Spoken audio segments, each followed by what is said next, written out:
I couldn't breathe. The choking blackness surrounded me, pressing in on all sides. I wanted to run, but there was no way of escaping the inky blackness.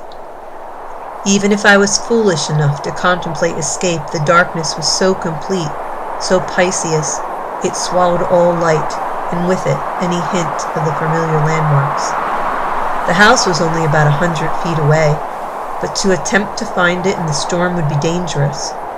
Staying here was to risk death, but attempting to reach the shelter of the house would guarantee it. I had no choice but to huddle against the trunk of the elm tree and pray that I would survive, pray that this black day wouldn't be my last. The hand that held the handkerchief over my mouth was invisible in the swirling black dust. As I crouched, attempting to shield myself from the worst of the storm, I let my mind wander back to a day only a couple years ago, when I had sat below this same tree, listening to birds chirping and waiting for Da to return from the fields. It was summer then, like it is now, but that is where the similarity between the 2 days ends. Gone are the birds, gone are the crops. All that remains is waste and ruin and dust.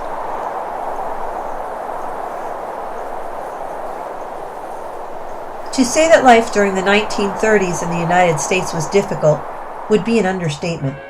When compared to the preceding decade of wealth and plenty, known as the Roaring Twenties, the 1930s can clearly be identified as the lowest point in our nation's economic history. The stock market crash of 1929 sent the American economy into a downward spiral whose echo was felt around the world. The severity of the economic decline earned this era the title of the Great Depression. During the Great Depression, the overall American economy declined by 34%. Unemployment skyrocketed from only 3.2% before the crash to nearly 25% at its peak in 1933. This shock to the nation's economy reverberated through the very fabric of America and effected a negative change in almost every aspect of life, including movie attendance, fertility rates, and even suicide. Compounding the effects of this economic disaster was an event that was simultaneously one of the worst ecological blunders in world history and the darkest moment in 20th century life in the Great Plains. This ecological disaster crippled American agriculture in much the same way the stock market crash decimated the nation's economy, changing a region once known for its amber waves of grain to a barren land of desolation known as the Dust Bowl. According to the United States Department of Agriculture, the Dust Bowl era was the period of drought from 1931 to 1939 that was coupled with severe wind-driven soil erosion of overgrazed rangeland and soil exposed by the use of farming practices not adapted to the semi-arid U.S. Great Plains. This wind-driven soil erosion took the form of large storms that blew dust across the plains and mercilessly coated everything in its path with dust and grit. Beginning in January of 1932, these storms built in intensity and frequency until 1935, when they began to taper. It wasn't until the wet season that began in 1940 that the dust storms finally disappeared. During the early 1930s, or the Dirty 30s as they became known, dust storms ravaged the plains, increasing in frequency and strength. A total of 14 dust storms were recorded in 1932. In 1933, that number increased to 38. By 1934, after 2 years of relentless storms, it was estimated that over 100 million acres of farmland had lost all or most of their topsoil to the winds. In April 1935, following weeks of dust storms, the clouds that appeared on the horizon ignited a new level of fear in the hearts of the people. A dust cloud swept southward across eastern Colorado and western Kansas. It extended in a continuous line from east to west. From the height of 1,000 feet, the clouds boiled downward like the smoke of a gigantic oil fire, only to be met at the bottom of the rising columns of dust that it pushed before it. Inky black at its base, the cloud's color faded to a dark brown at the top as more sunlight permeated the dust. With winds of over 60 miles an hour, the Black Sunday storm of 1935 struck, leaving an already devastated region buried under drifting piles of dust and debris. It was after this storm that a reporter from the Associated Press coined the term Dust Bowl. The region of the country that became known as the Dust Bowl encompassed 97 million square acres and covered southeastern Colorado, northeastern New Mexico, western Kansas, and the panhandles of Oklahoma and Texas. Life in the Dust Bowl was irrevocably changed as a result of the storms. The constant barrage of dust and wind made even simple everyday tasks nearly impossible. Anne Marie Lowe, a resident of North Dakota, describes the daily challenges presented by the dust storms in her diary. April 25, 1934. Last weekend was the worst dust storm we ever had. We've been having quite a bit of blowing dirt every day since the drought started, not only here but all over the Great Plains. Many days this spring the air is just full of dirt coming for hundreds of miles. It sifts into everything. After we wash the dishes and put them away, so much dust sifts into the cupboards, we must wash them again before the next meal. Clothes in the closets are covered with dust. Monday, May 7th, 1934. The dust is still blowing. Monday, May 21st, 1934. Saturday, Dad, Bud, and I planted an acre of potatoes.